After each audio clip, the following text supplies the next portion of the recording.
नमस्कार, आप देख रहे हैं एसबी न्यूज़ टुडे और इस वक्त ये जगह है जहाँ पे आप तस्वीर देख रहे हैं। यह विधायक नवीन जायसवाल जी का कार्यालय है और यहाँ पे लगातार लोग आते रहते हैं अपनी समस्याओं के समाधान को लेकर। और विधायक जी बिना सोचे कि कौन से क्षेत्र के हैं या किस क्षेत्र के हैं, कांग्रेस के विधायक वहाँ थे या फिर भाजपा के अन्य विधायक थे, वो बिना देखे लगातार अपना काम करते रहते हैं। विधायक जी क्या कहेंगे, समस्याएँ जब आप सुनते हैं तो आपके पास तो बहुत सारे लोग आते होंगे, चाहे वो कांग्रेस के विधानसभा क्षेत्र से आते हों या आप ही के सहयोगी भाजपा के अन्य विधानसभा क्षेत्र से आते हों, क्या लगता है सबके समस्याएं समाधान हो पाती है? देखिए, जनप्रतिनिधि होने के नाते ये मेरा फर्ज और कर्तव्य है कि अपने क्षेत्र के साथ साथ अगल बगल क्षेत्र से भी जो लोग हमारे पास आते हैं अपनी समस्या को लेकर, कोई तकलीफ़ को लेकर, तो मेरा फ़र्ज और कर्तव्य है मैं उनका सहयोग करूं। और मैंने अपने जीवन में कभी ये नहीं देखा कि कौन कांग्रेस का है, कौन जेएमएम का है, कौन आरजेडी का है। और जो उम्मीद से लोग मेरे पास आते हैं, मेरा कर्तव्य समझ के, फ़र्ज समझ के मैं उनके समस्या का समाधान के लिए पहल करता हूं।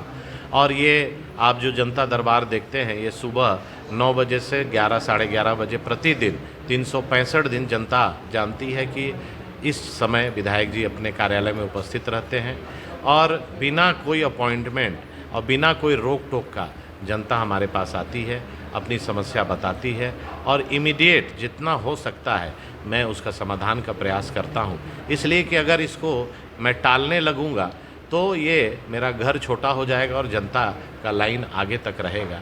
इसीलिए मुझे विश्वास है और मैं धन्यवाद और आभार व्यक्त करता हूं अपने क्षेत्र की जनता के साथ साथ और लोगों का कि वो एक विश्वास से मेरे पास आते हैं और मैं कोशिश करता हूं कि मैं हमेशा उनके विश्वास पर खरा उतरूं और एक जनप्रतिनिधि का जो दायित्व तो जनता ने दिया है उसको पुरजोर निभाने का काम करूं। लगभग अभी कह सकते हैं कि 4.5 साल से ऊपर हो गए, अब चुनावी मूड में सभी पार्टियाँ हैं। ऐसे में अभी तक आपको कोई ऐसा वाकया याद हो जिसमें लगा हो कि ये हो भी सकता है और नहीं भी हो सकता, ऐसी सिचुएशन में फंस गए हो आप?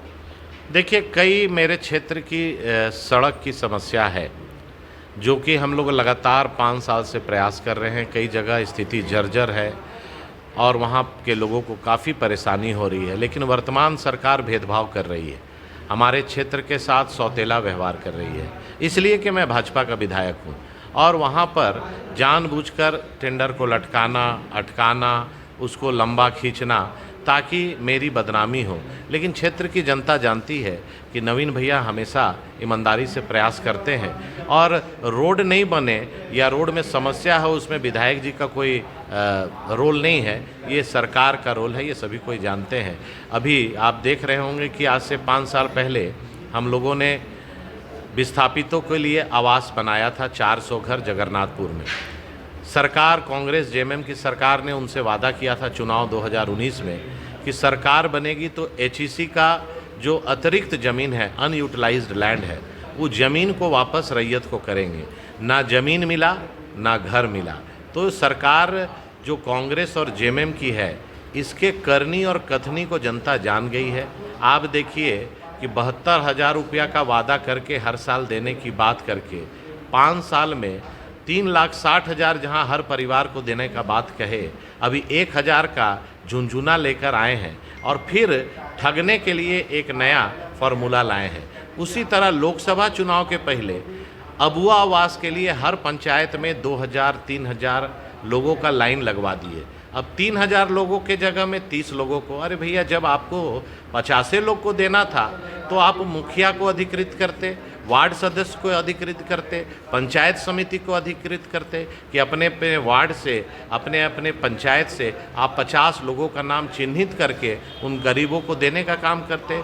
लेकिन इनको देना 50 है, फॉर्म भरवाना 5,000 है। तो धीरे धीरे लोग समझ रहे हैं और निश्चित तौर पर ये सरकार युवाओं को ठगी, पारा टीचर को ठगी, अनुबंध कर्मियों को ठगी, महिलाओं को ठगी, हर जगह इसने लोगों को धोखा दिया। अब जनता इनके जाल में फंसने वाली नहीं है। कितना भी जाल ये बिछाएंगे, इनको सरकार से जाना तय है और पूर्ण बहुमत की सरकार भारतीय जनता पार्टी की झारखंड प्रदेश में बनेगी। अच्छा, एक सवाल है कि आप भी देख रहे होंगे कई चैनलों के माध्यम से राजभवन के समक्ष तमाम लोग धरने पर बैठे हुए हैं, चाहे वो शिक्षक हों, कंप्यूटर शिक्षक हों, दिव्यांग लोग हों या फिर दफादार चौकीदार संघ के हों और आज से तो टेम्पू संघ वाले भी धरना दे रहे हैं। तो क्या लगता है, सरकार से नाराज़गी है या फिर उनका मांग पुराना है? 2019 में माननीय मुख्यमंत्री हेमंत सोरेन जी ने सभी अनुबंध कर्मी को अपने अपने कार्यालय बुलाकर चाय पिलाने का काम किया। उन्होंने पारा टीचर को बुला के वादा किया कि मैं आपको नियमितीकरण करूंगा, स्थायी करूंगा। उन्होंने सहायक पुलिसकर्मी को बुलाया, उनको वादा किया। उन्होंने आंगनबाड़ी सेविका को बुलाया, उसको परमानेंट करने का वादा किया। उन्होंने रसोइया को बुलाया, उसको वादा किया कि मैं परमानेंट करूंगा। अनुबंध कर्मी जितने हैं उनको बोला परमानेंट करूंगा।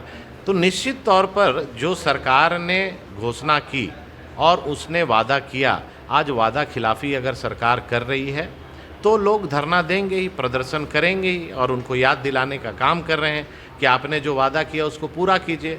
आज युवा सड़क पर अगर आ रहे हैं, 5 लाख नौकरी हर साल देने की बात में 25 लाख नौकरी नौजवानों को देने की बात कह के इन लोगों को झुंझुना पकड़ाने का काम किया।